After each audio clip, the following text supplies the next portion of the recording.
Okay, it is. All right, 7:05. Okay, we're gonna go ahead and get this meeting started. We're in the city council chambers. Yvonne, can you call roll? Yes. George. Here. Buckles. Present. McElroy. Here. Hebert. Here. Hodgins. Here. Houston. Present. Lynn. Here. Okay, real quick, I'm passing around this letter for the. I emailed you guys about the CTEC letter. Denny and Lucy signed it. You can put your title next to your name. I think at this point they're going to figure out who it's from because I wrote mayor and Denny wrote councilor. So you can write your title next to it if you want to sign it. I'm going to let it come back. I will sign it. But Okay. I don't want to get food all over it. Okay. So, all right. First thing, public comment period. Yvonne, do we have anything? We do not. Okay. All right. Well, we can move on then. So next, we have the pavement study, Keller Associates, Shannon Williams, and Geotech Ray Younger. Yep. And they're both here. Yay! Yay. Would you like the table or the podium? Whatever makes you happy. I understand. It's actually a lectern. Hey. Sure. A lectern. You stand on. There's the microphone. You're ready. Always correcting. Don't interrupt him. Oh, okay, yeah, Like sorry. No, that's elected. That is a West. She called it. It doesn't matter. Most of us do call it podium. Tyler is correct. Okay. All right. Can you say that again a bit louder, Jim? Yeah. Okay. All right. A lectern is what. Hi, Shannon. Hi. Podium. Sorry. Jim. Okay. My bad. Thank you. Okay, Shannon. Hi Go everyone, ahead. my name is Shannon Williams, I'm with Keller Associates. Let's see here, Keller has historically done a lot of wastewater work for the city of Sheridan, and I'm currently managing the Yamhill Street project for the city of Sheridan also. And I brought my pavement expert, fabulous man that he is. I also get to work with him a lot with the American Public Works Association, so I get to see him a lot. But this is Craig Younger, I'm gonna let him introduce himself because he's actually the smart one. Wow. I'm just here because I'm here. Okay, well, my name is Craig Younger, spelled Krey. It's a different kind of name, I'm aware. So I'm a geotechnical engineer, but I'm also a specialist as far as pavement engineering. That's kind of what I've been doing for years and years and years. What I try to do is I work with cities, counties, states, whatever that may be, to help them understand what their pavement problems are, help them understand kind of where they want to go, and kind of be solutions oriented, because every city, every agency, everyone has a different plan, a different outlook, and a different way about that they want, where their goals are, where they want to go. So we're not, necessarily coming here to sell you guys or say you should do this or that. The other part of it is going to be, and I apologize, I've been having a cold, and it was like 2 weeks ago, and I'm still coughing, so I apologize. But it's just part of it's going to be question and answers for us. And so kind of like where the city wants to go, where the council's direction is, and the understanding of how we can help the city understand what it costs, what the effects are of spending money on pavement, and kind of how that goes forward. Make sense? Okay. Next slide.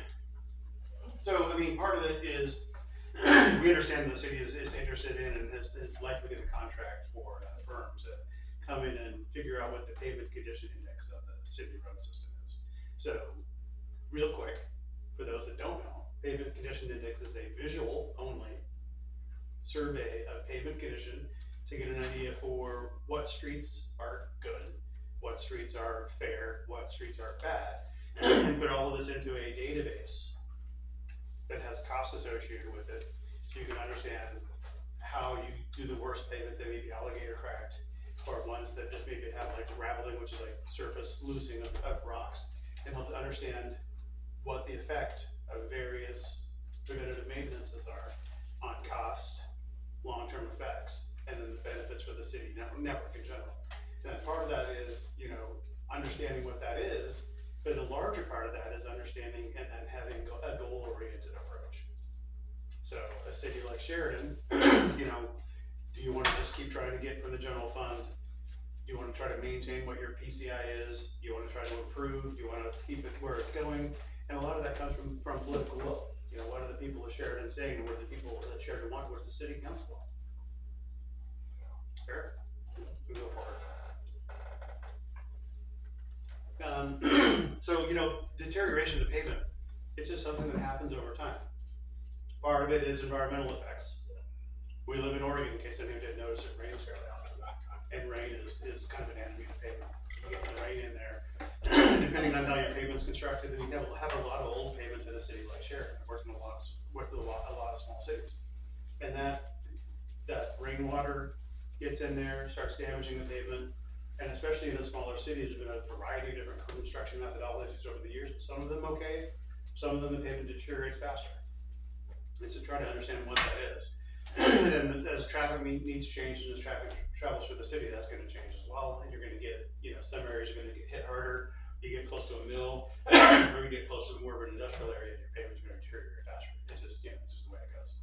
Right, and so the understanding of what the city kind of needs to understand and be guided with is, when you go through and you do preventive maintenance approaches, when you go through and try to go on the cheaper side and start early, it is 10 to 20 times more or less expensive to go through, and the benefit is 10 to 20 times more to kind of maintain that pavement and keep it going through its entire life.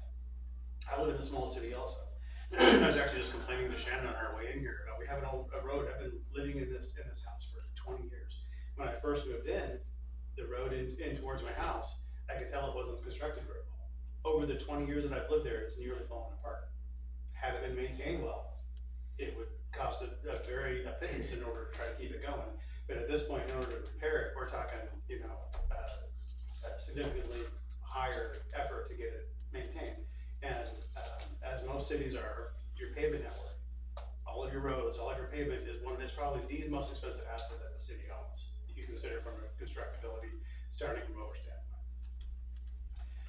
So the idea is you're trying to stop that rapid decline of your pavement condition by getting in early and then figuring out ways so you can kind of optimize your budget. You want to be able to spend the city's and your constituents' money wisely. You want to understand what the effects of that is. How to get in there, how to make a difference.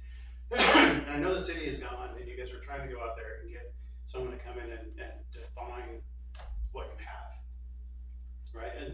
And the whole thing to talk to you guys tonight is, how do you take that money, now that you've defined what's there, if you kind of understand a little bit on the budget side, kind of what the effect of it going into that maintenance is. You don't want to take that money and waste it. You want to be able to get an idea for what's there, and you want to get an idea how to use it. Go ahead, please. Thank you. Nope. So just some real quick examples. There's all these pavement maintenance concepts. Here's a standard draft, but kind of the way it works. I'll do my best to just really quick just kind of point out what's there. on the green side, as far as on the upper side, it's the idea that when you go in and you do your maintenance early, your cost is very, very low. You can do what's called crack seal. My understanding is there's a few contractors in the room. Is that correct? Yes, I mean, you understand how that works, go in and try to maintain stuff. You're gonna go and do things like crack seal or slurry seal or chip seal, and if you don't know what these are, they're just surface treatments. It doesn't add thickness to the roadway, it doesn't change the drainage, it just kind of changes the structure and kind of keeps it so you try to keep that evil Oregon water out. So with pavements, the biggest thing that damages pavements is when you get water into the subgrade, because that's what starts to cause heaving, because then you get the freeze-thaw cycle, and that's why we're trying to stop when you start doing pavement management. So when you get down and as soon as it starts getting farther along, it gets much more expensive, and that benefit gets less and less. So kind of understanding what that graph means as you go through and you get to the point of no return, and there is absolutely no other choice other than to reconstruct it. And so you might consider, and if you go into the next slide, it gives some really rough costs for kind of what some of those things are. That preventative side, you can go anywhere from $2 a square yard or even cheaper if you're just doing crack sealing. And then you go through and you mill and inlay, which is basically removing the pavement there and putting new. At that time you're already 8 times more expensive. And if you have to redo everything, including the rock base, it's just that much more expensive.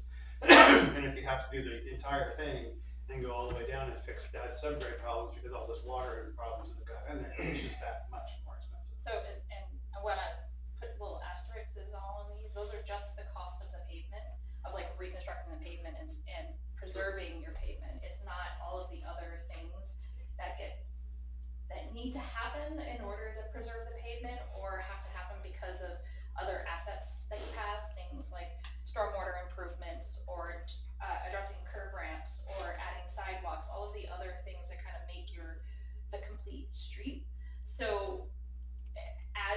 kind of start to look at those prices, they can tend to, they're more than that. That's just, if you're gonna put asphalt down. Like, And so the largest question, before I turn over the kind of rest of it to Shannon, is, what is the city's goal? You're gonna spend this money to get an idea for what's there, but what do you wanna get out of it? Is the intent to understand what you have and then just keep spending the same amount of money? Is the idea is to understand what you have and maybe try to improve it, or just improve certain areas? And so the larger part of that is, what is the will to get in there and try to make a difference? Don't waste your money, understand the best way to do it, and go in there and, the end goal is to make your constituents happy in the end. Yeah, go ahead. With what you're talking about, basically, you're giving us the opportunity to know which streets are the worst, which streets are the best. We have an option to, okay, that one's the worst, we'll try and do what we have to do to keep that from becoming even worse than it is. Sure. I think that's probably what we're looking for. That's my opinion. But, yeah. That's certainly a part of it, but one of the major tenets of good pavement management is not always doing the worst, right? Because if a road is the worst, in 5 years, it's not gonna be the worst, right? So you have to, at that point, you have to understand that there are certain ones that you wanna tackle, but you also wanna get that preventive maintenance and figure out the streets that are not the worst, so they don't become the worst. So it's an aspect of, you figure out what your budget is, you figure out what you're willing to pay each year, try to put that in a plan and see how that, when you go through your database is gonna be put together as far as how to maintain all that, and kind of understand an idea. Maybe this year we're gonna hit streets that are okay, and then in 5 years you've got a plan going through and doing two or three streets that really suck, right? You can't just do the worst. Every time you just do the worst, you're gonna end up, those good streets are gonna go bad. And that's the kind of things that we wanna, I wanna help you understand, and any kind of questions you have as far as that goes, but it's important. From a constituency standpoint though, getting the pavement, your PCI done and being able to say to people like, yep, we did the engineering, you're right, that's bad. There's a lot to be said about managing expectations when you get that information. Like, information is power both ways, right? So once you have a pavement management plan, it's really important to understand and be able, as a council, to be able to message to people, yes, you're right, that one's bad, and here's what we're planning to do to stop that from getting worse. But we also have this one that if we don't do maintenance in 5 years, it's going to completely fail, and so we make these decisions.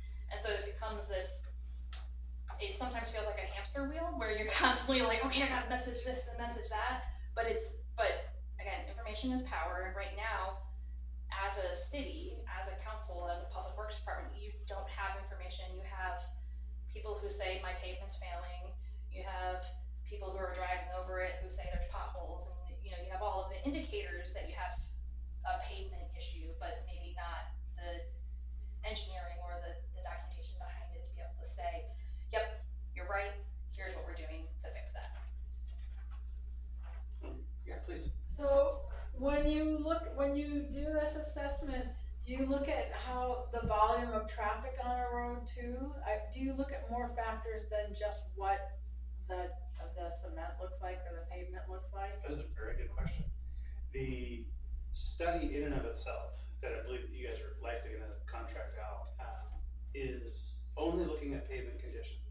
So what it does is it looks at the surface condition, has no idea past what they see on the top.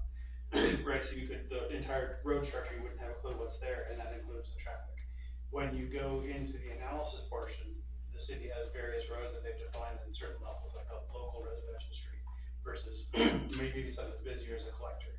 So it's at that point in time you start taking that into consideration, knowing that those roads that may have a lower road rating or PCI rating, if it has higher traffic, those are going to get worse just that much faster. So it's kind of included in there, but the study in and of itself is not going to do that. It's the post analysis of that data. That's when it gets tricky. Yeah, so I think you've had, the name of that company? Caps. You've had Caps come in and do a presentation, right? What they do really is that visual analysis, like, hey, we're gonna come in, we're gonna drive all your pavement, we're gonna give you good, bad, poor.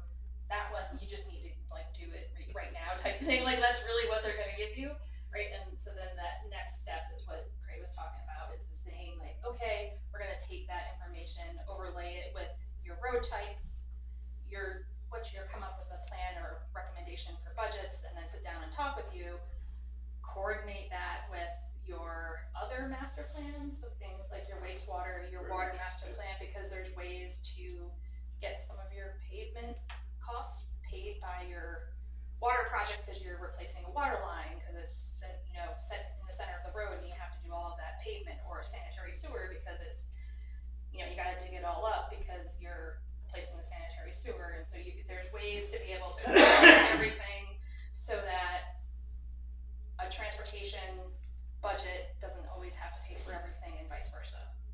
So that's like the next phase of stuff. Yeah, that's good, yeah. Yeah. There's other options. There is. Yeah. Well, and this is where I get to speak now, right? So a lot of times with city budgets, right, your road budget, if I recall correctly, you do not have a road fee, right? No road fees. It's all general fund. Well, we have a street fund, but we don't have any sort of, tax or Anything. Okay. Yeah. All right. So really, when we start to look at what the projects are going to be in the future, right? It's what's your existing budget? Can you find other ways to get funding, like grants, loans, other projects? Can you coordinate those other plans, right? How much, what are you doing right now? Like how much are you spending right now? And what are you doing? What's your PCI? Kind of what's the condition of your roads right now versus what is the condition of your roads? What condition do you want your roads to be in, and how much does that mean you need to be? How much does that mean you have to spend? Right, and that's a lot harder to answer because that sometimes comes down to, well, maybe we need to raise the road rate, or maybe we need to look at other things. And I understand the context of of how you're structured. So so that's can be challenging, right? So looking at other things, like the city of Tualatin did a general obligation bond that included pavement and safety and sidewalk projects. So there's other ways to fund things. It all just comes down to what is a priority for you as a council, as representatives for your constituents. So Another way to get payback on your payment is public-private endeavors, whatever development is happening in Sheridan, taking advantage of that. Another big part of that as well. next slide, please. Right. So already kind of talked about this. The general fund. You got your gas tax because you do get a slice of the gas tax. Talked about bond measures. Right. There are grants and federal aid. Those pots are shrinking, unfortunately. Yeah, they are shrinking. But they are still there.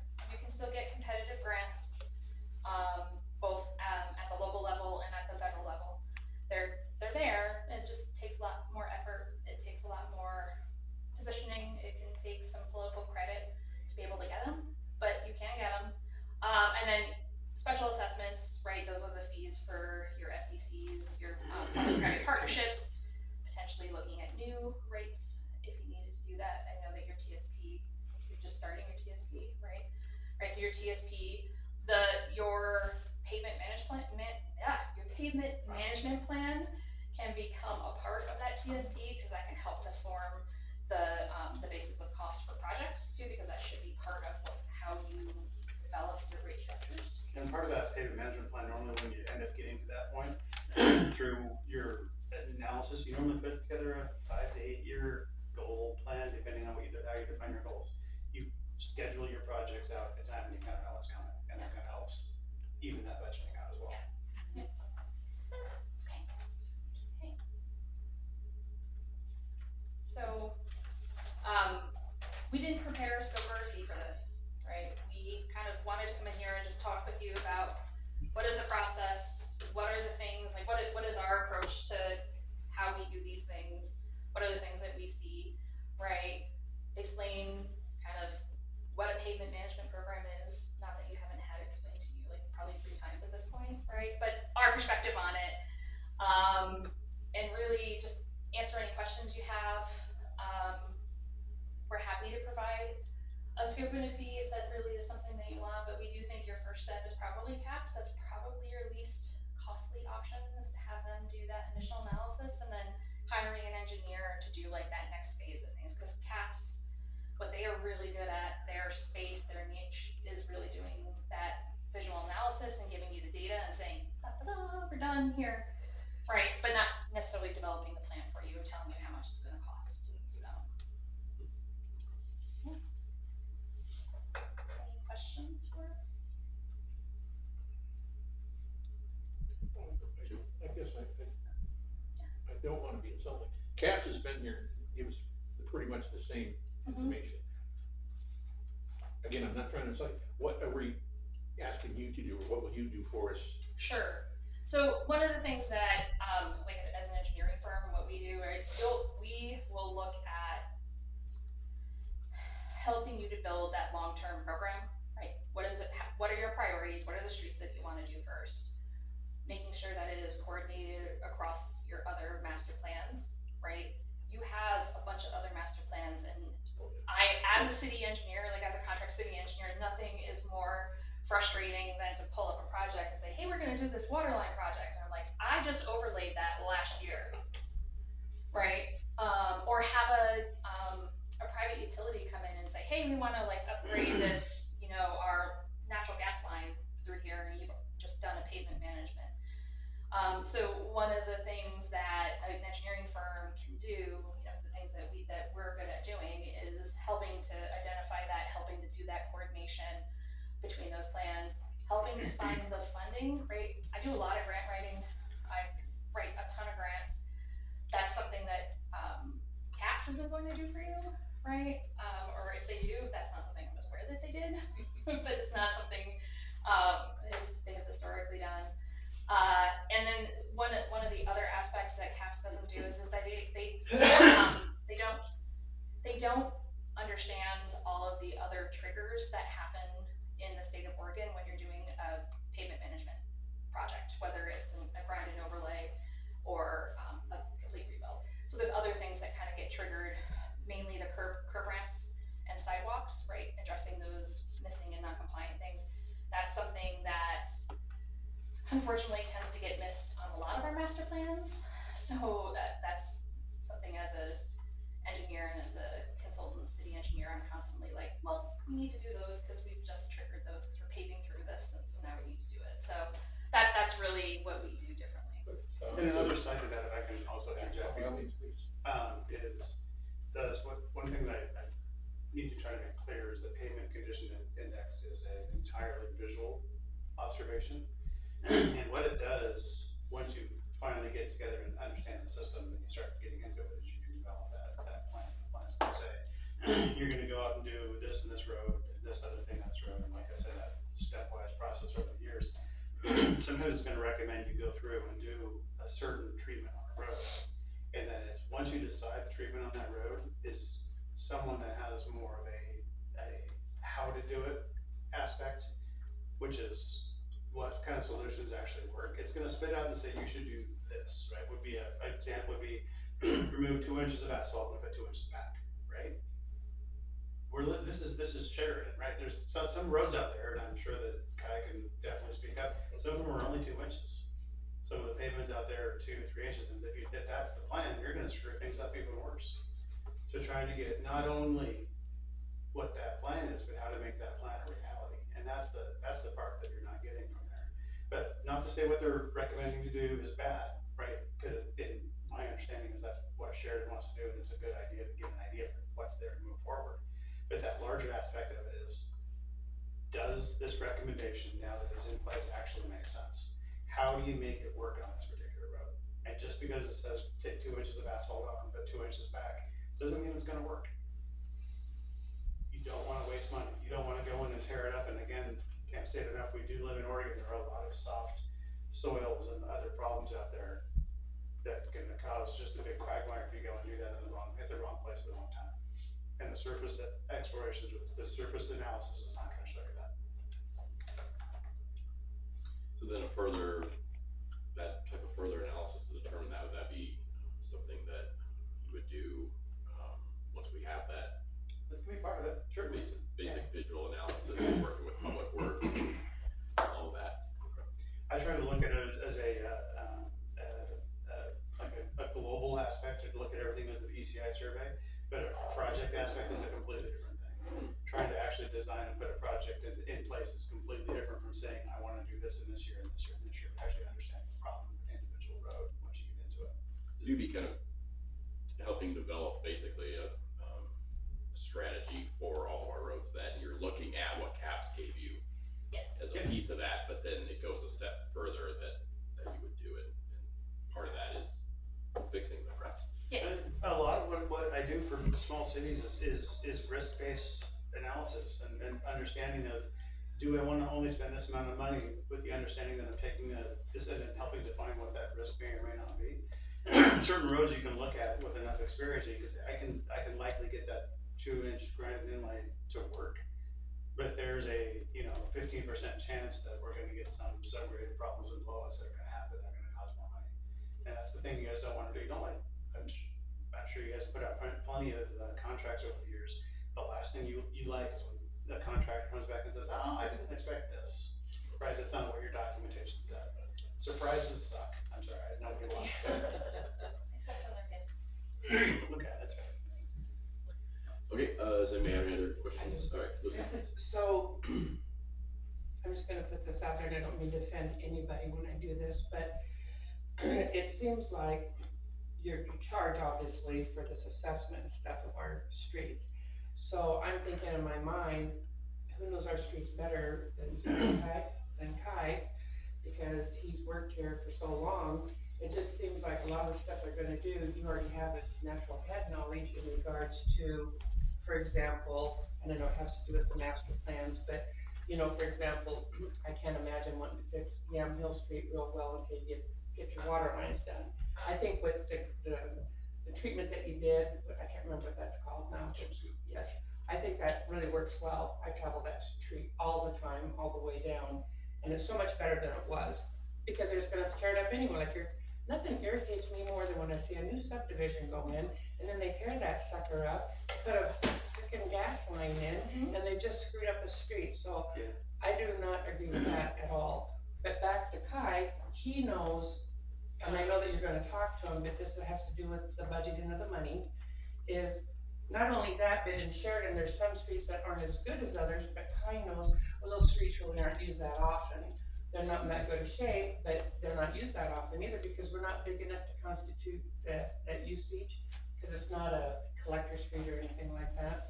So I think that you, once again, know which streets have the most wear and tear on them. If there was 8 streets all in the same shape, I would want to hear him say, well, these 3 really need to be done. Those others could wait because they're not really being used that often. And I'll use this for an example. The stub off of Yam Hill that should be going to Cherry Hill, and instead of fixing it, it's just got gravel on there, and it's had gravel and will continue to have gravel. Doesn't really make sense, I understand, but that's kind of what I'm talking about. That could save, and mind you, I wouldn't mind doing that grind thing for them, because the people, there's a half a block and they don't, they got a gravel road, and the rest of us all, paved. But there's gotta be a compromise in there. And I'm thinking that he's a really great resource, plus he has all those, the water, the street, those. Wouldn't he be able to do basically a whole lot of your work for you, because the knowledge in his brain is, you're gonna do it the hard way to look at it, but he would just know it from instinct, I would think. I'm giving you a lot of credit on that, but I think you deserve it. Should I respond? Yeah. So I have actually done a PCI for Sheridan. And I took about a 2-hour crash course with an engineer from Barry. And so we have a public works personnel who did about 15 years on a pavement crew, so he was wonderful to have out there, and we did that plan. What that plan lacks is any kind of documentation professional on it. It's got my name on it.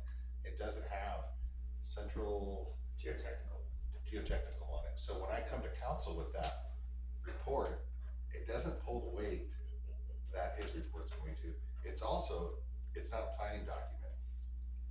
It's just not. So there's no way to use that for funding sources. there's no way to slip that into your TSP. You can't leverage it. Sure, I can come in here and tell you what my opinion is on the streets, and most of the time I'll probably be right. Some of the newer techniques like micro and some of the other fog programs, I'm not that familiar with. I go to City Hillsborough to learn about them. That's where I go. They're a good resource. That's how I do it, but I'm learning. And I can bring myself up to speed, but I'm not a professional. And the only professional we've really had in here is actually Craig, out of all the presenters in here, and what he does and what his field is. It's what he specializes in. Craig's a little bit different than everybody else you talk to. So it's not that some of the other firms might not use a geo, but that's what they especially do. And I think when we're talking about knowing what kind of treatments the street takes, I'm not gonna be as up to speed as Craig. Actually, probably not even near where Shannon's at. I'm gonna have my basic knowledge, and I will probably seek others out to broaden that and get an opinion, professional opinion. So I appreciate that, and I have done it for Sheridan.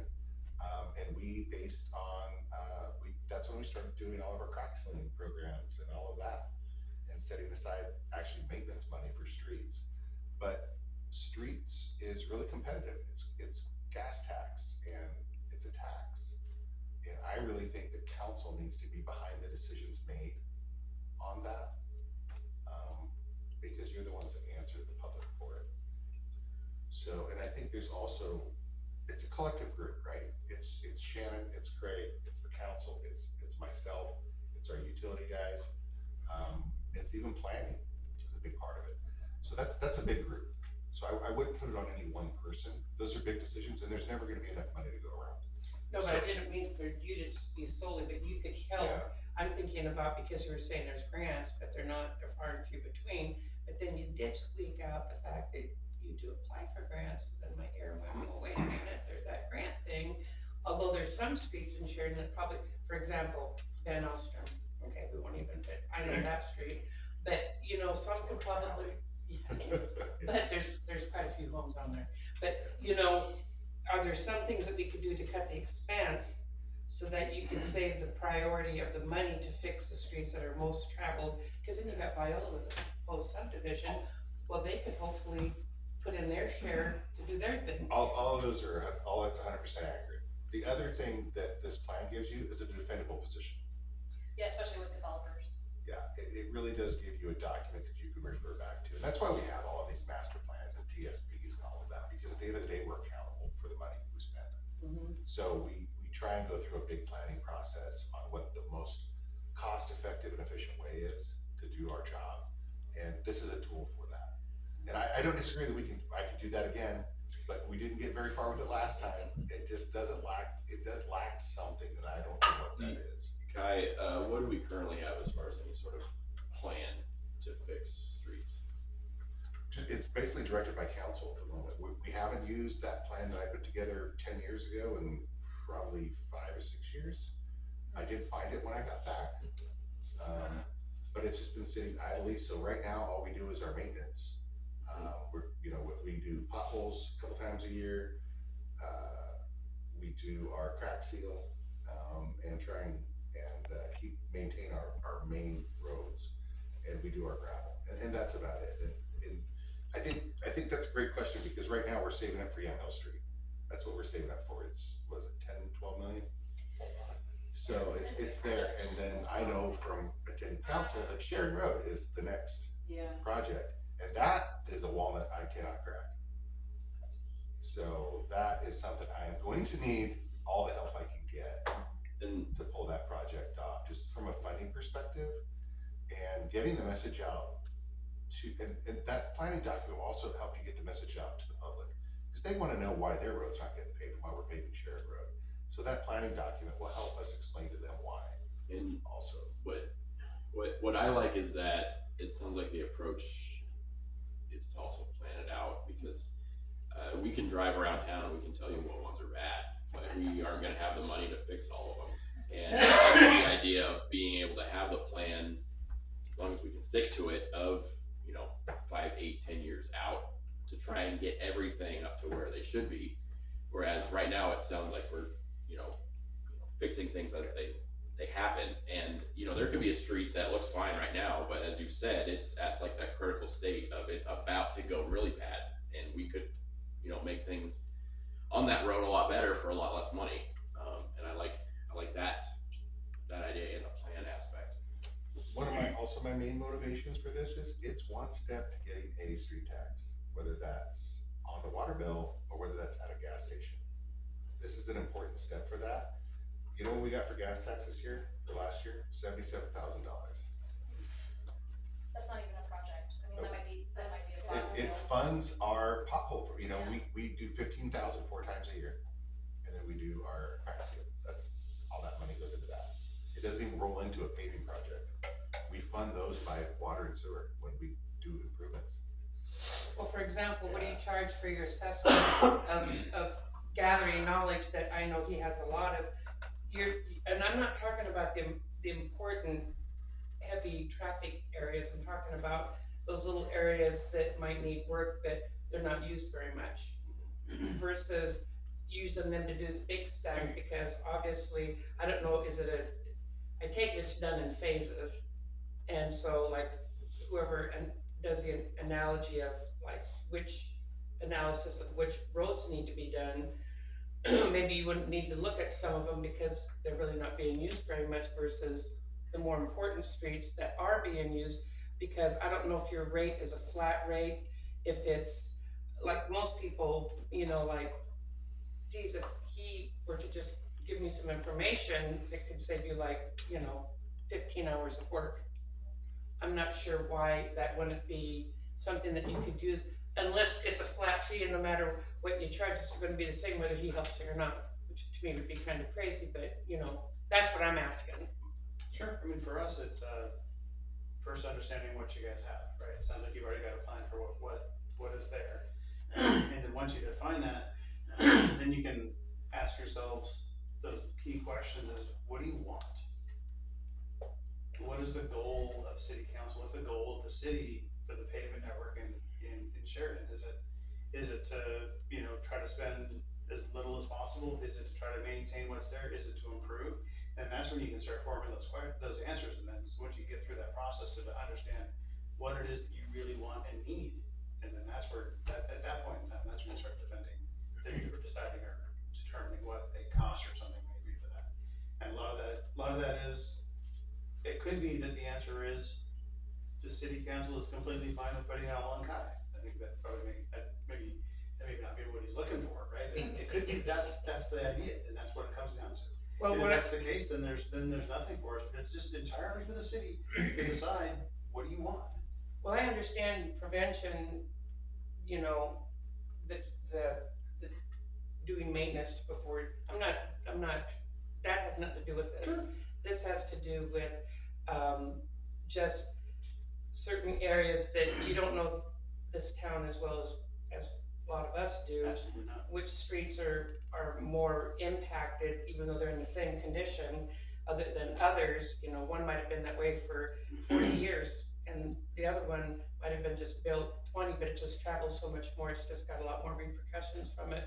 That's all I'm trying to do, to be able to separate the funds, and because I'm a budgeter, so if you only have so much money, I would prioritize it in the things that aren't going to be currently developed, because that's that tearing up after you do a really nice job, versus these things need to be done. I don't know if you take it in sections, we come up and say, hey, look, we've got, you know, 15 streets we want on for this year. Let's say we had 30 and I want 15 on there, because the other ones either have a project going on, a future project, a water plan, or it's just not used that much. So, Go ahead. so Lucy, I think part of that analysis actually they would not do.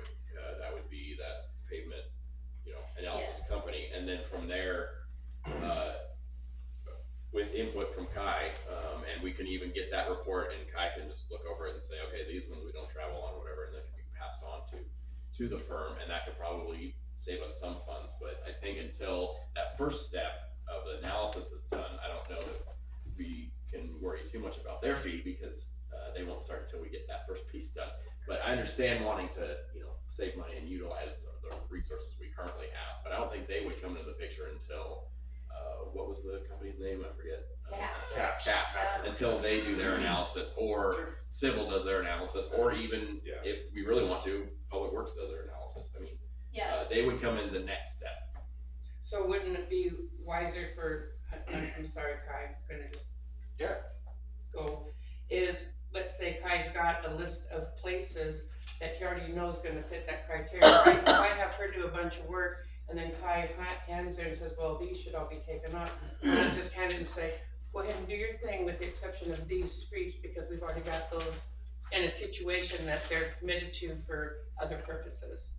That's kind of the opposite of what you were saying. If you could just say, hey, look, these places, we don't really have to worry about right now, but go ahead and do your thing on these and spend your time and our money well, used for the project. So That's all I'm saying. it sounded like Kai did that initial PCI 10 years ago, Barry, is what you said? I think it was, yeah, It might have been good, Barry Yeah, hasn't some of worked it, yeah. for Keller for a very long time. it's been a long time. Been a long time. PCI changes year to year, right?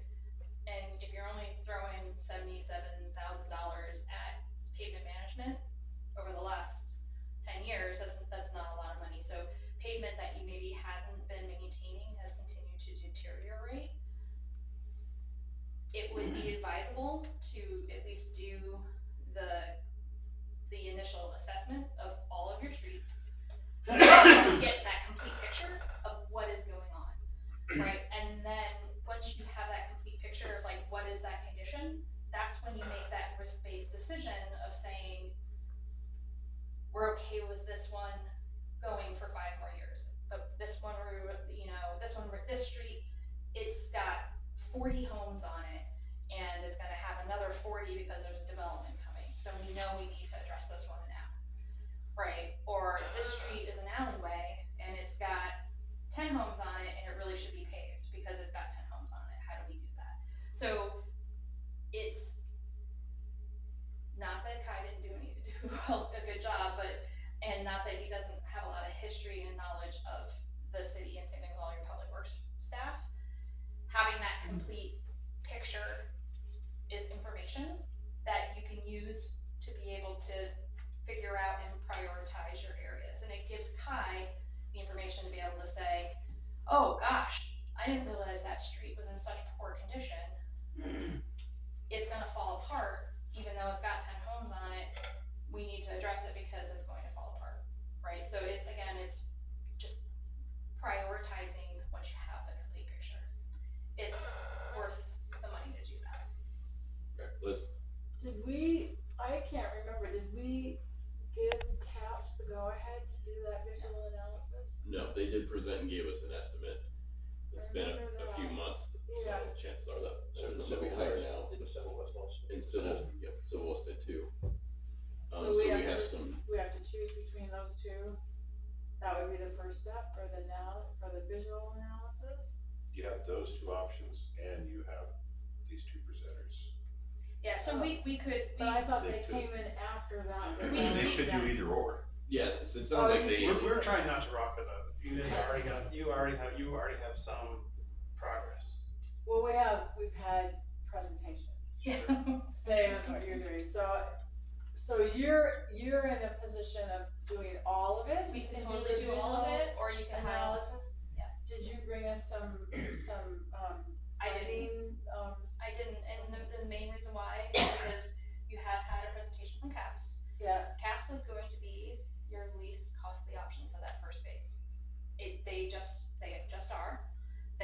It's what they do day in and day out. okay. There's no reason for you to pay us to pay them to do that. Sure. So that's why we didn't do that part. We also understood from Kai that maybe you wanted to do this in a phased approach, and so maybe it's not for this year that you do the next phase, maybe it's your next fiscal year that you do that next phase. And so if that's the case, then you get the initial PCI done. We can sit down and look at it and figure out how many road miles you have. Kind of what is the general, do you have an F or is it a B, like across your city, right? And then figure out what that level of effort is to complete that next phase of plan for your fiscal year budgeting, right? start budgeting Yeah. now, soon now. Yeah. So you need it sooner than I was thinking, Yeah. that we'd be able to get Right. that. So, but that is really, that was our approach. You've had, let's see here, so if I recall correctly, you've had GRI come in a couple of years ago, you've had CAPS come in, you've had Sidewalks come in, right? We're all qualified. All of us, every single one of us. I'm not gonna throw anyone under the bus. I don't think Craig would throw anyone under the bus. We're all qualified. CAPS, just contracting directly with CAPS is going to be less costly for the city for that first phase. And then we'll have a document for grants too, and that was the other thing that you were saying. The second phase kind of this, which is, this is what your project is, this is what the potential cost is, right, and this is how you can potentially fund it, what's SDC eligible, what's fee eligible, that's that second phase that gets you, that's your planning document. This first phase is just the initial, this is what the condition is. And to use some of Kai's words, it was along the lines of have something that's reputable or something viewed as defensible as far as having a documented plan for a plan. And especially that comes down to if the city does want to make a difference and does want to make some improvements and does want to find money somewhere else. Say you want to go to the city and say, hey, we would really like to do this fundraising change to the city network. You would have to have something to base it on. I honestly don't know this group to that level. And if that's something you're willing to do, I've worked with a couple of different cities to help them come up with a utility fee or a different way of trying to get a little bit more money to make a difference. But if you don't start making a difference, it's gonna get worse. Yeah. So having a plan for how to get money, not just spend money, but how to get money. And if you don't have something that you can go to someone and point to and have a good discussion with people that have them understand what the real problem is, if you don't have that, then you're not gonna get anywhere. Okay. What does a full plan cost for the size of Sheridan? So 6,000. If you core all the streets, Oh, you I'm don't. not gonna do that, guy. I You- guess it's 150 grand. Oh, sure, if you're gonna go to Yeah. that level, sure. But you don't wanna core the streets until you have a project. Here's my point. And I knew you were going I somewhere. think that's what you're talking about. So Yes. we're getting this high level from Yeah. CAPS. It is this snapshot of the whole city, and then we bring that to council. And then once there are decisions made, we dial down the street, that's when we core. That's when we see what the subgrade looks like and the layer of that street. And that's after council and staff have looked at it and selected a project, and then we're gonna dive into that and take a deeper look. And that's when someone like Craig comes into play. That's a kind of specialty that I don't have. Shannon's a great engineer, but it's not what she's works on all the time, but Craig does. I've managed to save a fair amount of cities a fair amount of money by finding creative ways to fix streets. That have not only dollar value to it, but also political will and time value to it. There's a lot to saying that you're digging up a street and completely reconstructing it, and you take 2 weeks to do it. People are gonna get grumpy. I got involved kind of in the middle of one. It was one of the local cities, and they took and were gonna reconstruct the street, and then they went and took all the pavement off and took all the base off, and they still had school buses running on the dirt. No one was there to go, what are you doing? And I'm really good at making little noises like that, helping people understand what are pitfalls, what are problems, and that's a big thing. Because when you don't have something written down and sure as far as what people are supposed to do, that's when you can get contractors start taking advantage of this. You don't want that. That's something I thought it was a great point of excluding some of the streets that we know we're not gonna do. Sure. Yeah. Why do the analysis? I hadn't thought of that. I think that's a great point. That's a very good point. You can always just make them low priority. Alright, any other questions? Quick, we'll move, okay, well, alright, thank you. You're Sure. welcome. Thank you for having us. Thank you. All right, guys, take care. Thank you. Okay, next, we have Matt, I think, on. Yeah, I'll let him into the meeting.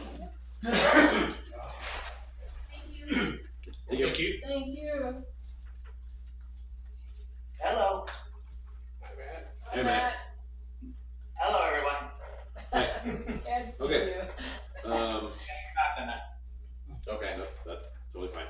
Okay, so, So Matt, I know you had talked to me about the city and supporting hometown days. In the past, the city has covered the cost of porta potties for hometown days. We got the numbers from last year. It was about 2,400. How much is it this year? So me and Sandy kind of went over the numbers, and since we've lost some locations, and kind of reviewed what we did, actually we were able to reduce the cost. We got it down to $2,080. Okay. So that could be a little, $400 less than last year, is what we're shooting for. Okay. So that's all we're asking, and we really do appreciate the help. I appreciate doing this for the event. We've actually got a lot going on, especially with the carnival rides, with the 2 carnival rides we got going on. So our budget is extremely stretched this year. We're really pushing the envelope this year for hometown days. So this would be great help. Okay. Council, any questions for Matt on this? Where is the money come from in the past? Where, do you know it? We've been doing The this. general fund? We've been Yeah, doing good this question. for multiple years. Yvonne, was there a specific place or has it just been general fund money? I'm pretty sure it's general fund. Stacy gave me a breakdown of what we provided for hometown actual finances, not like the staffing or people that did other things. So for Best Pots, we paid $2,440 last year. We did the hometown days mailing, which was $415.54 for the postage. And then we did award them a community grant award in Q2 of last year of $500. So that was so it was a total of $3,355 and some change that we provided for hometown days financial support last year. So for did Stacy have a note on there or anything about where the money for the porta potties came from, or is it just general fund? She did not provide me with a line item.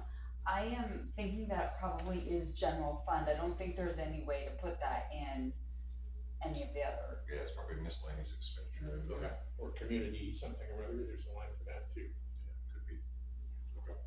Community events. Okay. Well, any other questions for Matt? I mean, we'll have a discussion and a vote on this a little later. But while Matt's here, anybody have questions or anything for him?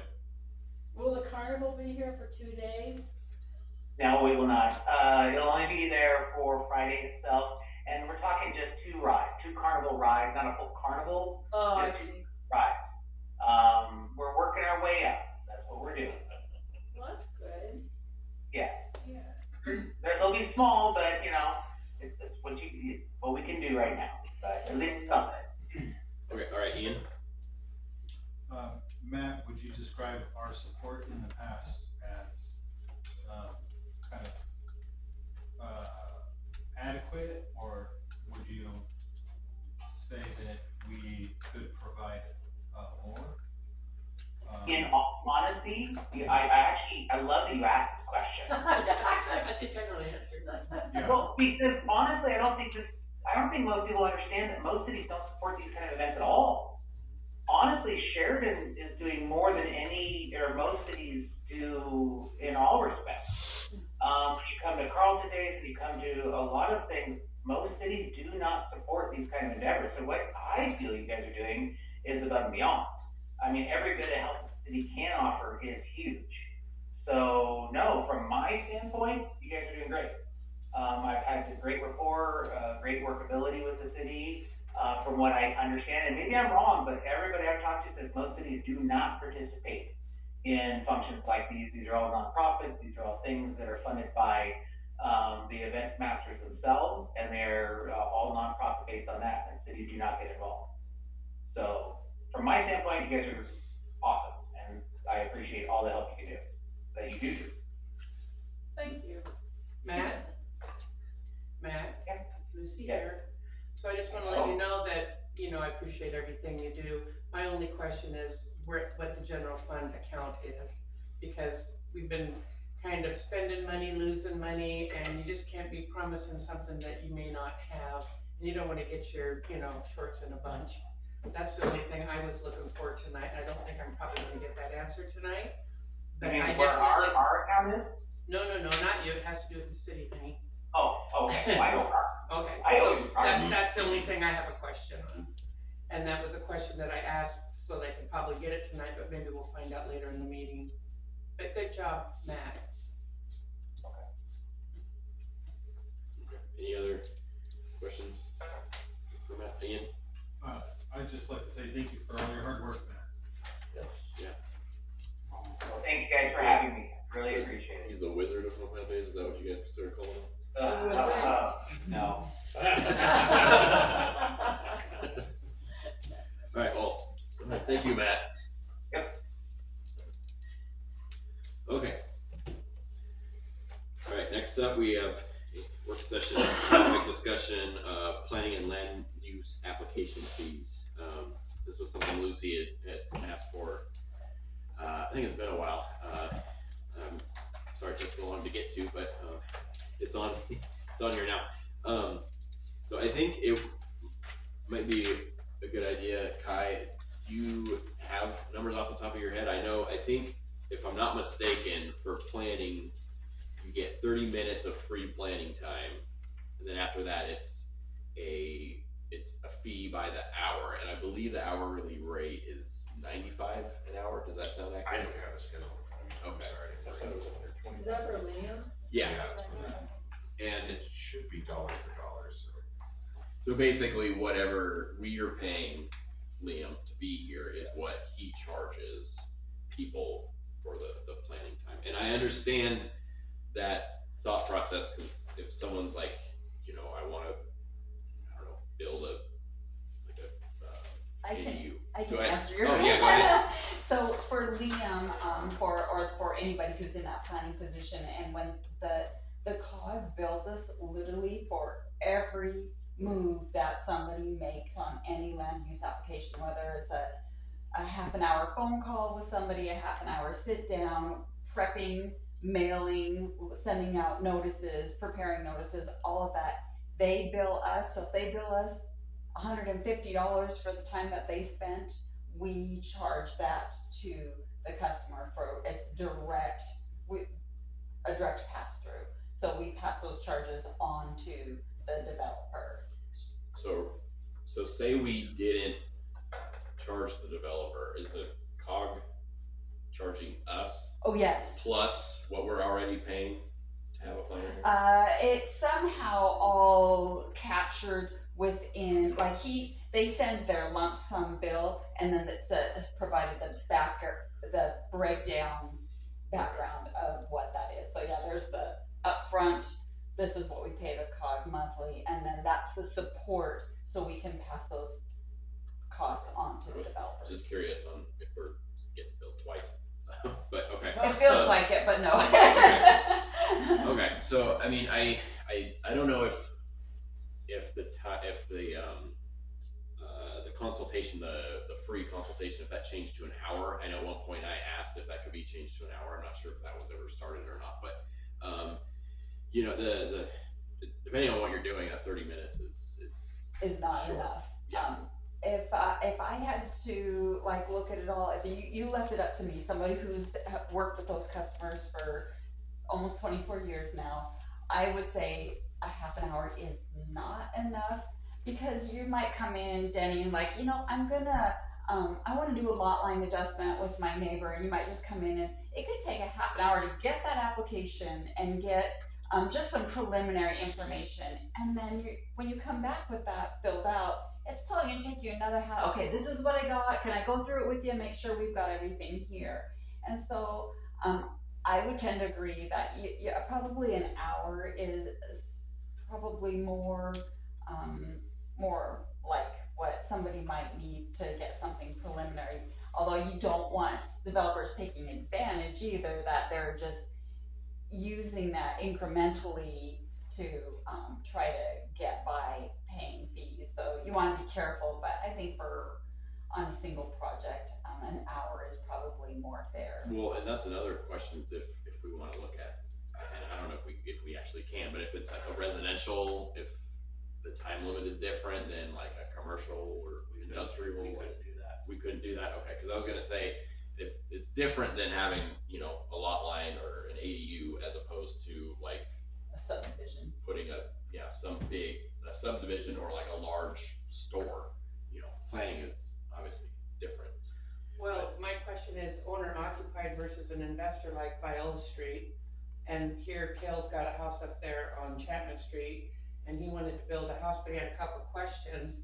And my original reason for saying that was because when they were doing subdivisions, they were, I can't remember how it went, but let's say they had the plans that had to go over, and then they had assistants, is that correct, Yvonne?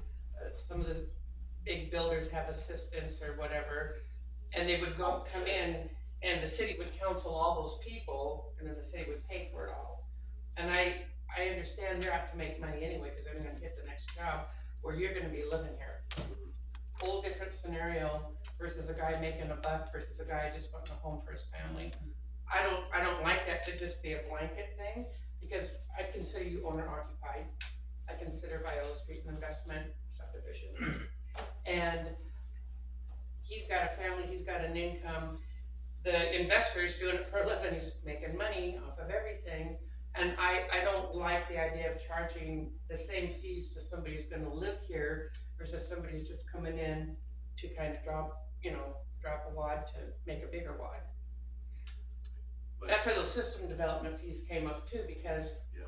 and it had to go to a vote to have it raised higher than it is, but for you, it's a one-time shot. For them, it's 40 homes, which to me is a difference too. So Tyler, you're saying that we couldn't, you know, charge differently, so it's like basically if we changed it to an hour of free consultation, that's gonna affect everybody. Are fees the same for depending on what you're doing? Well, I believe it depends on the application. The application fee would be different, but the Liam's rate Okay. is the same for everybody. Okay. A subdivision is gonna take a lot more time than a fence variance, for example. So, kind of. What's, anybody know the carryover for the general fund year to year? It's not much. So if you allow, just think of this, every time you give something away, you have to take something away. Especially it's true of the general fund. It's not so true of revenues, but it's definitely true of the general fund. And so I got hold of Stacy. It's outside services that money comes out of, and we're already through that line item for the year. So we're gonna do miscellaneous, like I mentioned.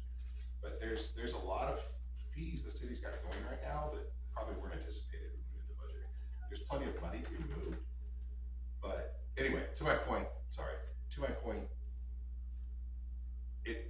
be it 1 hour, 2 hours, you're gonna have to take away from something to give them that time, that free time. Because we still have to pay for it. So whether that's library, code, city hall staff, parks, police, yeah.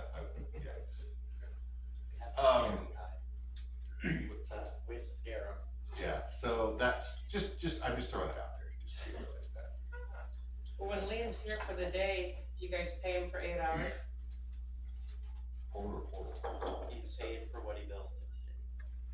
So he comes in, sits there, but if somebody comes in, if 3 people come in for 3 hours, then he gets paid for 3 hours, or does he get paid for 8 hours for being in Sheridan? He gets paid for the work that he does.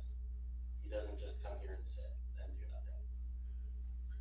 So if applications are being sent to him, even when he's not here, if he's doing the work on the applications, that's getting billed. So it's not like a typical, like, you know, I'm here for 8 hours, he's here doing whatever work that has been coming into the city. Okay. Yeah, I was talking about here when he's at City Hall, not doing it when he's at his other place. And he's updating all the, I mean, his presentation showed us he's updating all the code too. That was through a grant, though, I believe, to do that, so that's good. I think Liam's the one that got it.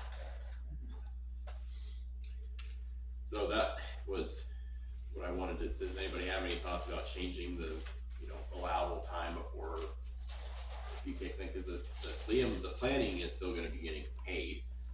It's just gonna be the city covering it. And we're at 45 minutes right now, just in case I know, but it was Oh. started out as a half an hour and went to 45. Okay. So That's what I was gonna Which suggest. is after a lot of discussion here at City Hall with Liam about how that goes. Because it's not as though, like playing speed chess, there's okay, you're in my office, start the clock. It's much more fluid than that. And usually it's fluid and things take more time than less.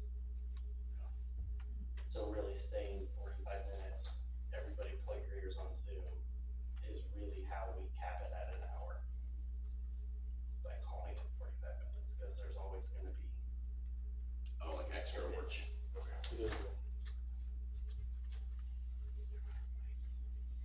Perfect.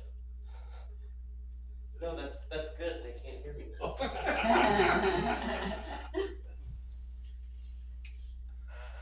Does anybody have any thoughts? Do they wanna,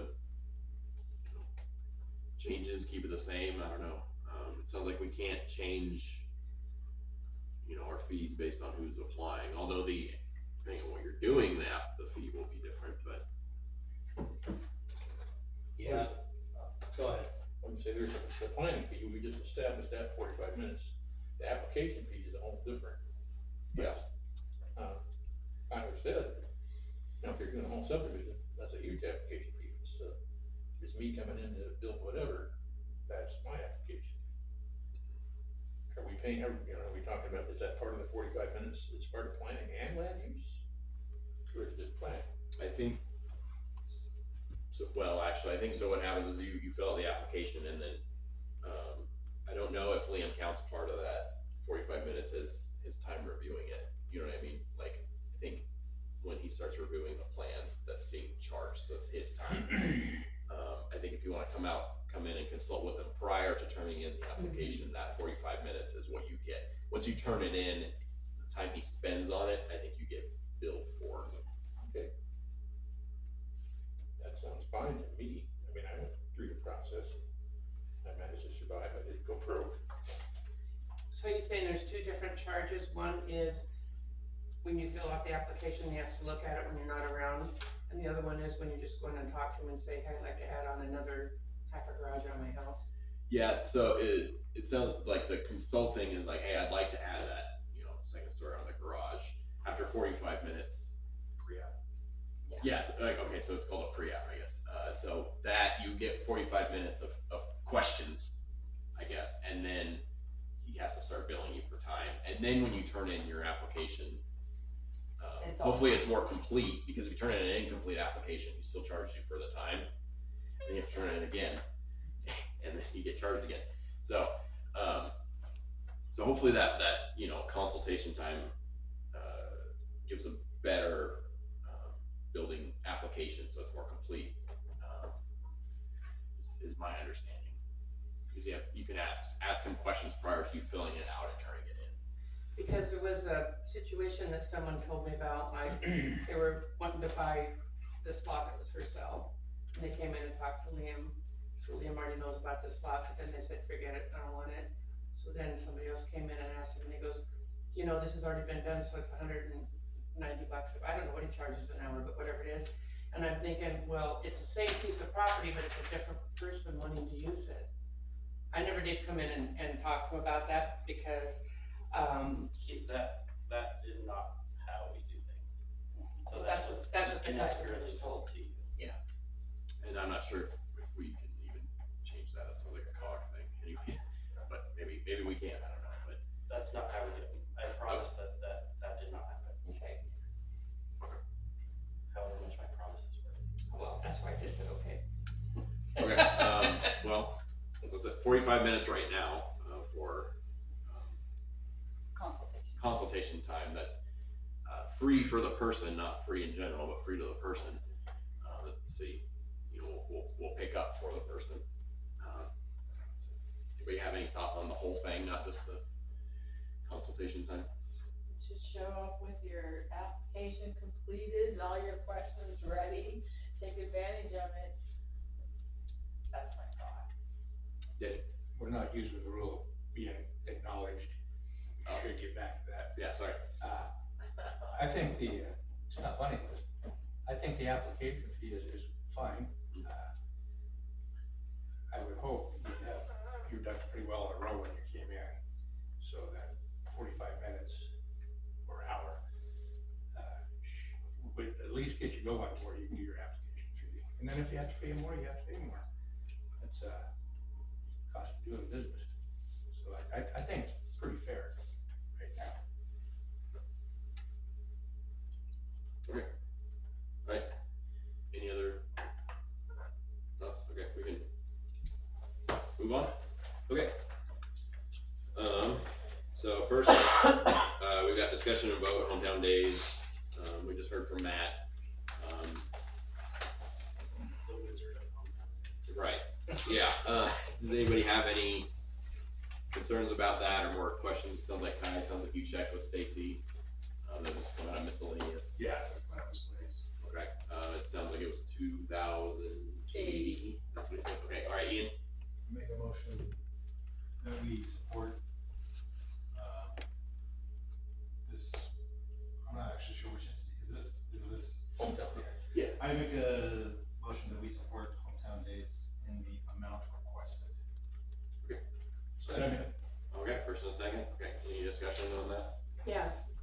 Do they, does that include in the general funds, you know, because they have grants that they give out to, would that come from, like, the grants that the city gives out to, like, nonprofits, whatever? I think, well, is miscellaneous part of that? I think that's a different line item. That's a different one, I know. Okay, so See, now this would be separate. Yeah, that's questions I had, you know, you're not really spilling from Peter to give to Paul, but you're shuffling, and you're doing it legally by law. I don't think we'd be shuffling though, because I think we still have the amount allocated to the community grants, and then a separate item is called miscellaneous, and that's where that money's gonna come from. So all the community grant money will still be there. Where did it used to come out of?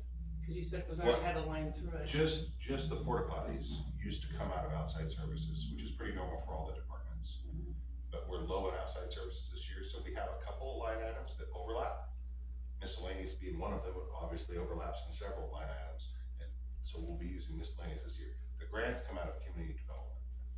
So here's a reach, cause I'm still, my hand's still up. Is it possible, speaking of creative financing, which is legal by law, is there a way that the sewer is kind of a portable sewer? Great question, but no. It's a great question. And it's intuitive, right? It's a form of sewer. Isn't there a way that It doesn't serve the public. it does serve the public though, for a limited time Not- only? Not, It serves the public, but it doesn't serve our public Yeah. system. there you go, thank you. But yeah, I like what you great idea. Well, I'm always thinking outside that box there, but you know, because there's gotta be a way, I'm trying to figure out a way to do it so that you can still keep some of those general funds Yeah, because they're overlapping, and you can't milk it forever, because pretty soon you're gonna come up and you're gonna be dry, and then you're gonna wish you hung on to something, and you're gonna be screwed, so. We could put a donation box on the outside of the porta potty, or on the inside, I don't know. That would work better. Okay, any other comments? Okay, all right, all in favor? Okay, that looks unanimous. Okay. Okay, next up, we have the ordinance 2025-01, ordinance amending chapter 13.04.480 of the Sheridan Municipal Code relating to water rates and charges. I believe that's first, after Keller's presentation. Looks like. No page numbers in this. I know, What's the bad? I numbered it. That's a good idea. I was thinking all I was gonna have was the ordinances till I got the pavement presentation. Any questions on this? This is what Scott, yeah, Scott asked him last night. It's, yeah. Steve Donovan. Right? Yes. Okay. I don't know where I got Scott. Alright, Jim? I move to read ordinance 2025-01, an ordinance amending chapter 13.04.40 of the Sheridan Municipal Code relating to water rates and charges to be read by title only. A second. Okay, first and second, any discussion? That's a good thing. Danny? Just a quick one, I hope the public understands that we're barely keeping up with inflation. So, I understand it's tough to pay a higher bill, but we're going in the hole instead of keeping even. So I want the public to understand that. We're not making money off this thing, we're trying to keep our infrastructure in place and repaired, so I just hope they understand that. Again, nobody likes to pay more, but if you want the service, you're gonna have to pay. So, that's all I got. Okay. Alright, so next, so vote by a show of hands, in favor? I think it's unanimous, okay. Alright, Now I read it. Tyler, yep. Ordinance 2025-01, an ordinance amending chapter 13.04.480 of the Sheridan Municipal Code relating to water rates and charges. Somebody wanna make a motion to approve the reading? Peter? I move to accept the first reading and adopt ordinance 2025-01. Second. Okay, first and a second, any discussion? Okay, Yvonne, can you take a roll call vote? Yes. Buckles, Aye. Flynn, Aye. McElroy, Yes. Hodgins, Aye. Houston. Aye. Hebert. Okay, is that, Second reading. okay. Jim? I move to read ordinance 2025-01 for the second time by title only. Second. Okay, first and a second, any discussion? Okay, vote by show of hands, all in favor? That's unanimous, okay. Tyler? Ordinance 2025-01, an ordinance amending chapter 13.04.480 of the Sheridan Municipal Code relating to water rates and charges. Peter? I move to accept the second reading of ordinance 2025-01. Second. Third. Okay. First and second, any discussion? Okay, Yvonne, can you, do a roll call vote? Buckles, Aye. Hebert, Flynn, Aye. Houston, McElroy, Yes. Hodgins. Aye. Okay, so it looks like the final reading will take place March 17th. Now that we're all nice and warmed up. Sewer time. Oh, yeah, the sewer rate increase, okay. Okay, next we have, ordinance 2025-02 sewer rate increase.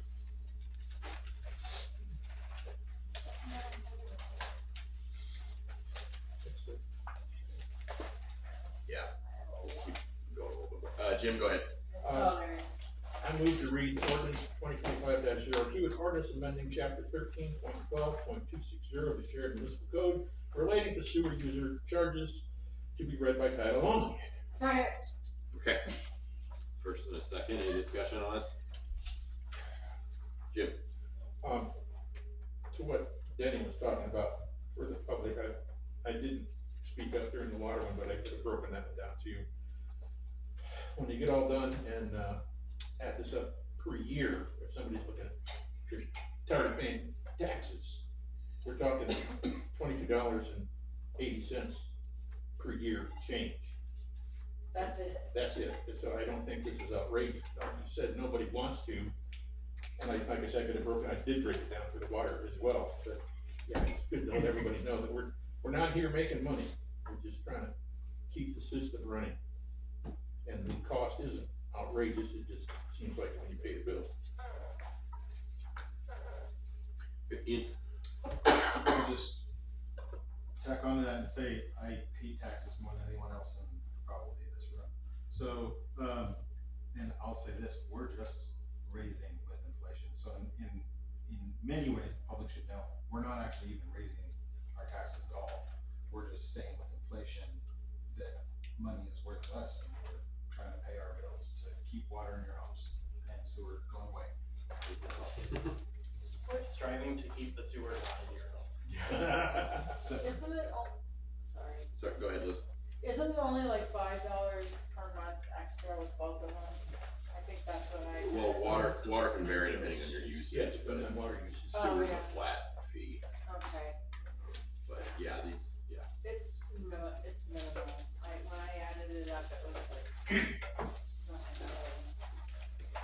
Okay. Any more discussion?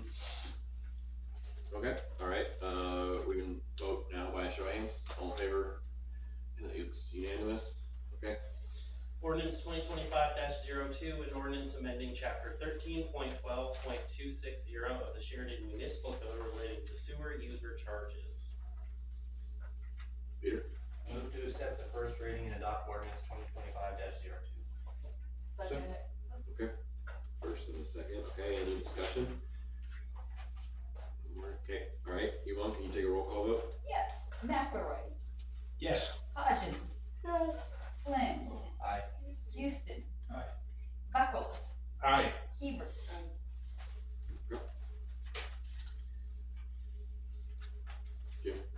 I move to read ordinance 2025-02 for the second time by title. Second. First and the second, any discussion? Okay, I don't see any, okay, so vote by show of hands, all in favor, it's unanimous.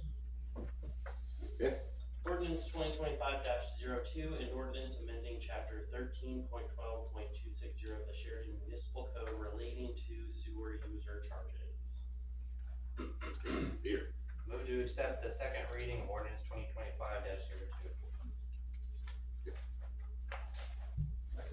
Okay, first and a second, okay.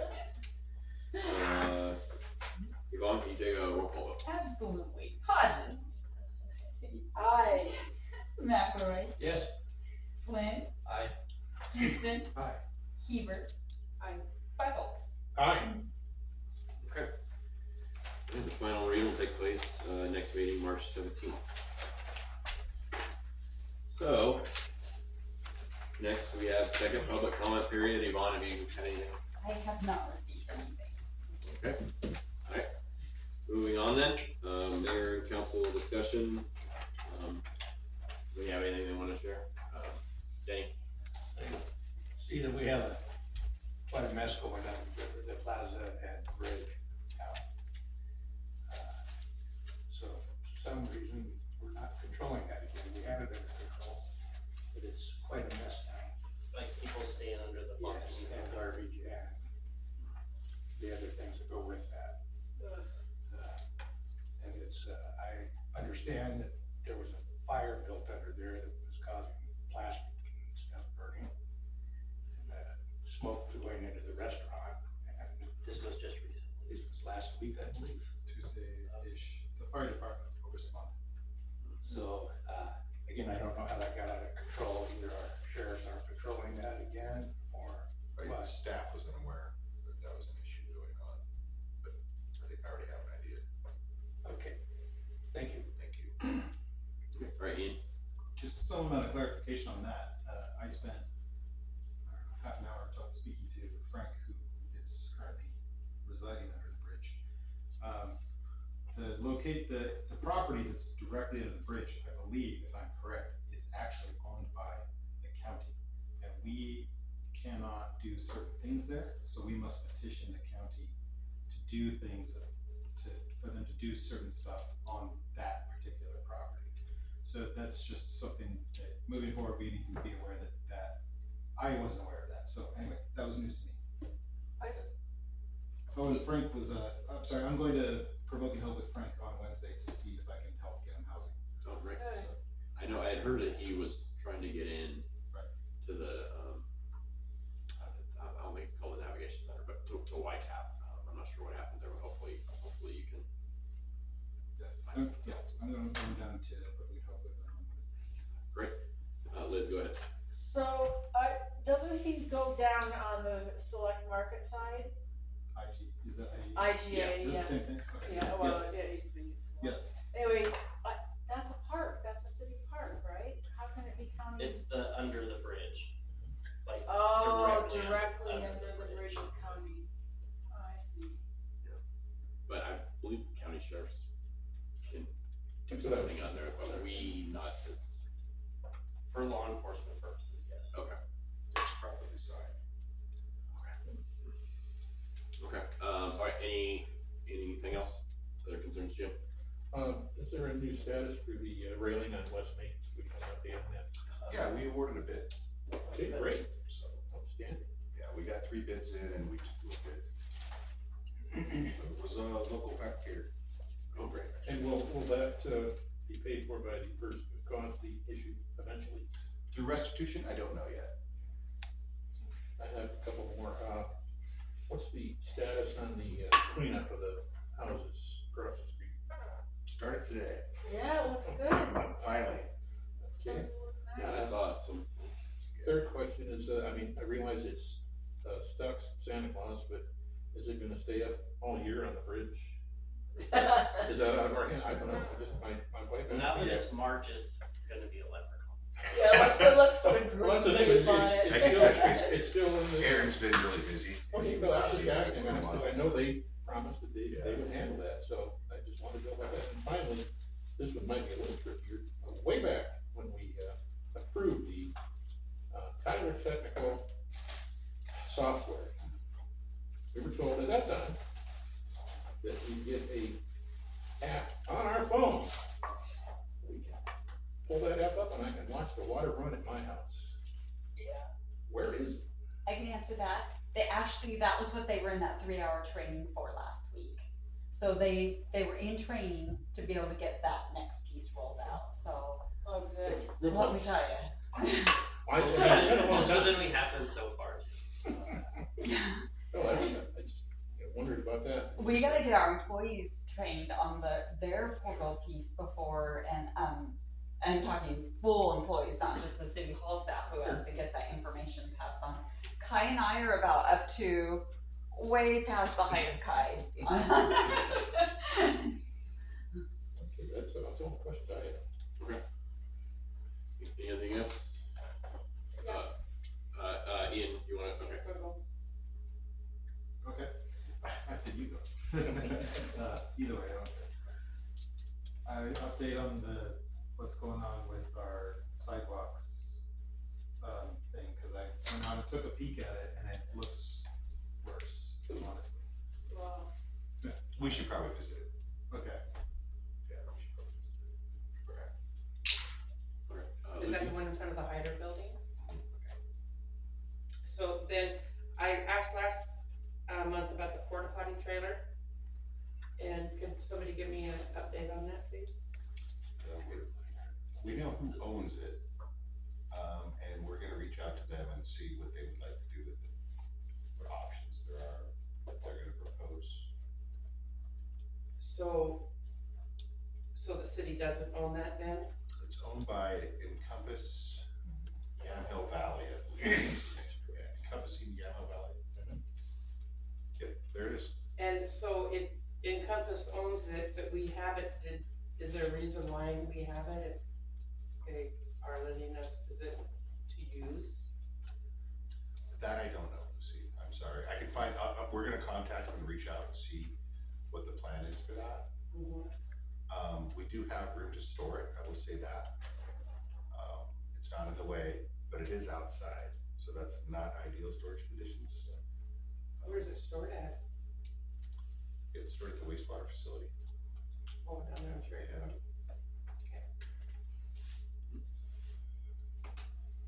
Okay. Anything else? No, wait. I'd just like to Okay, oh, Liz. go ahead. I'd like to piggyback on that. I think Provoking Hope could really use it. And it was given to us on loan for a community that could use it. And now that Provoking Hope is here, who's gonna reach out to them? We're reaching out to Encompass Yamhill Valley, but the city has no ownership interest in the trailer, so we can't. Oh, you can't advocate for We would be- Provoking Hope? We could tell them, They- contact Provoking Hope. You know, they're already in town, They they could actually use it. have that parking lot behind them. They have room for it there. It would just be them bringing it, I suppose, to them, engaging with Provoking Hope and figuring out what Right. they wanna do or I'm whatever. just saying, maybe, but, tell them that when you talk to them, because it'd be a good solution, and someone could use it.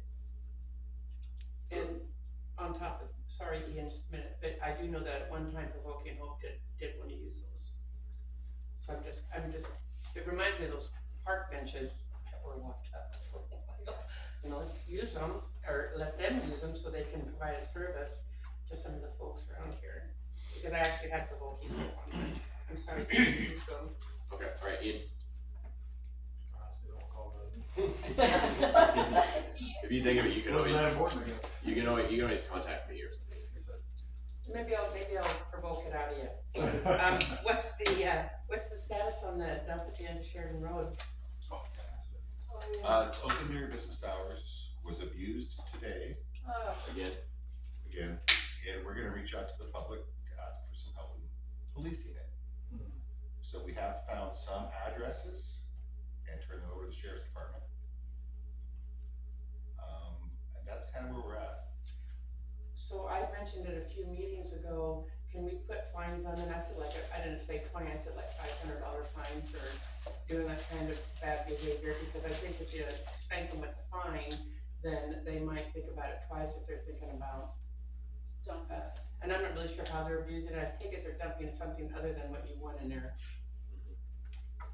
When he says abuse, I don't think they're down there kicking it or anything. Well, I'm just thinking, I always like to talk to law enforcement about the signage. I know it's signed, but I don't know if that was cleared through law enforcement. It's municipal code violation, not a. Is it up there? Oh, it is, so it's Angelo. What does it say? I don't know verbatim, but we recite the municipal code for violators.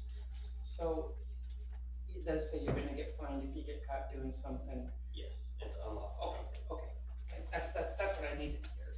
okay, all right, Dan. So the cameras aren't doing the trick, I figured out. Some of the time. Some of the time. We make that better.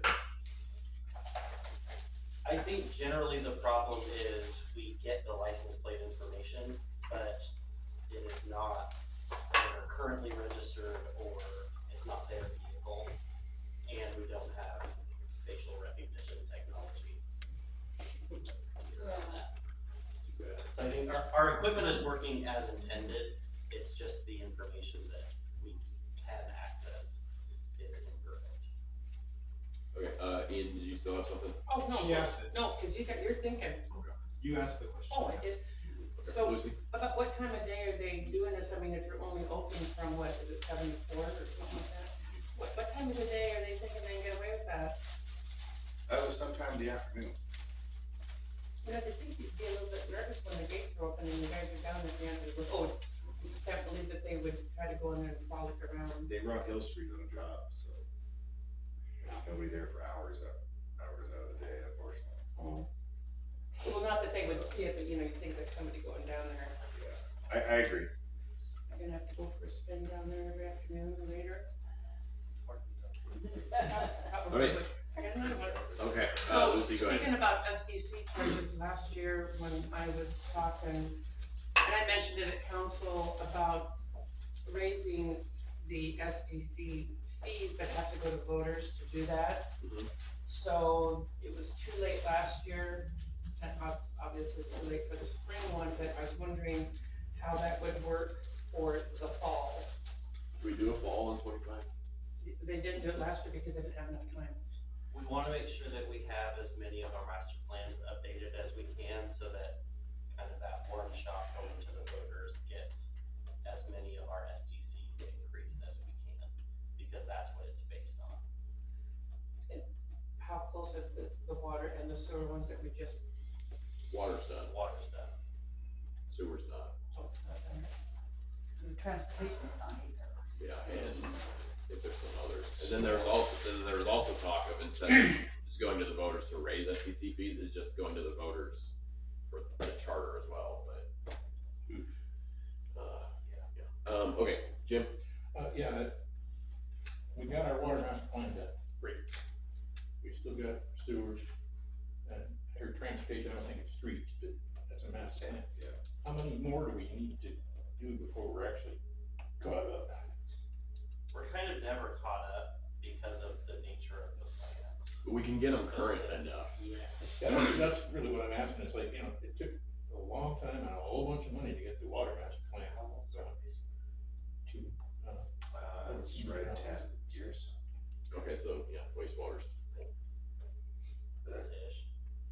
ish. Our TSP is like 25 years old, so that will be really, really good. Storm's older than that. Oh, that's it, we got a long ways to go, because that's what I was wondering, we're talking about the It's actually, PCI for the streets, we're talking about, but then we don't even have a current master plan for our streets, is that correct, or? that is correct. Yep. But I think you brought up a good point, though, that the sewer plan is only 10 years old. Now, in the world of master plans, they're 20-year documents. DEQ wants, before they'll allow funding or review, they want a 10-year document, which is fine, or an update to your document that's 10 years or older. Okay. But for SDC fees, I don't know, that might, you could talk to, Yeah, we probably haven't increased. Yeah, our since CCs then. Since then, so that was good. When we bring it up. Yeah. We can check on that, and maybe we're good enough. Yeah. And then the discussion will just be, sorry to listen to your hand up, but whether we want to, the council's desire is to try and update the charter or have the SDC. As a standalone vote. Yeah. That sounds easier. Okay, all right, Denny. So there's a parks master plan too, correct? Yeah. And go ahead. And is that updated? I think, Is it? I think, yes. we're working on it now. Yeah. yeah, Yeah. and I believe somebody was, they're kind of donating. I think that was Jim Jacks. He's not donating time, but we got like a deal on it. Yeah. So instead of hundreds of thousands, it's like 7,000. Cause he did the 2014 one. Yeah. So that one should, so that one is in process. Good catch. Okay, all right, Lucy. I have a question. I remember when we were talking, probably last year or 2 years ago, about, I had talked to the gentleman from ODOT, and he was saying that Sheridan Road could be a collector street because it was at one time. You were talking it had to be something like 60 feet, it was 55. I suggested if you took the greenways between the sidewalk and the street, that would make it then a collector street. Would that mean then that ODOT would be responsible for helping take care of that street? I'm not aware of what funding source or program he's talking about, but I can tell you that the 55 feet is including the entire right of way. So it's including back to sidewalk, so the view strip is included in the 55. And wasn't 55, didn't that It's constitute 50, I think. be a collector street then? It doesn't meet our standard, I don't think, for a general street, but I mean, with the improvement it would, other than, no, it wouldn't. It'll never meet our standard. Jim Jackson's been working, backing that up, Jim Jackson's been working on that for like 12 years, so every time there's a partition down there or development, he takes 5 feet of it. So he's trying to widen that out, but that's really patchwork, right? I mean, you need every piece of property. So the council decided to move forward with what's there. And I think Civil West said it can't be a collector street. Well, I think That I don't know. it was one at one time before they put the overpass in, because there didn't used to be an overpass going out of Sheridan. I would bet that it was at one time, yeah. I'm not sure. I mean, I'm not sure, because I know you brought that up before, so I'm wondering who we need to ask, like, to get like the final like answer on that. Like do we need to ask The ODOT? street designation doesn't change whose jurisdiction the street falls under. Okay, so ODOT can never get it back. No, I'm assuming that he's talking about some program that's for that particular category of street, whether it's a collector or an arterial or local. I think he's saying that for the proper designation, there might be funds available. That's what I'm guessing. But I can find out who that is, because he was with the STIP guy. Well, he was the guy that was saying that every city can get certain funds back that Sheridan's never asked for them, so Sheridan never got them. And in the He's process incorrect. of talking And to I'll say him. that on the microphone. He's incorrect. Okay. Well, he said whoever was the city manager at the time didn't get any applications, but as he was talking He's to me, incorrect. he said that it used to be an ODOT, right away. Yeah. That's the only part I really care about, is going back to that statement, and I can get you his name and number. Yeah, so I allocated those funds when I got here in like 2012. All those funds are allocated for, and the 77,000 I talked about earlier, we got that check from ODOT. That's what he's talking about. Okay. The city's never used it because you've never done Sheridan Road. It's still sitting there. But I could get you his number to see if that could be, I don't know if you can bring that back into existence, you know? I don't know how, well, I know it doesn't meet the requirements now, but what if you were bringing it back to that standard? That's what my question was. And I'm just looking for funding for the pavement. If you give his number, I'll call. I will, Okay, so we wanna make a motion to adjourn, or I think it's something. unless anybody has other questions. I make a motion to adjourn. Second. Okay, first and second, all in favor? Okay, we're adjourned, it is 8:46. Just need to go to the power wall and give some It's actually pretty quick. It doesn't do any good if you don't get it. It doesn't do much. It's nice when they, Well, I Could've mean, been you know, easier. having Sometimes money they down don't. there,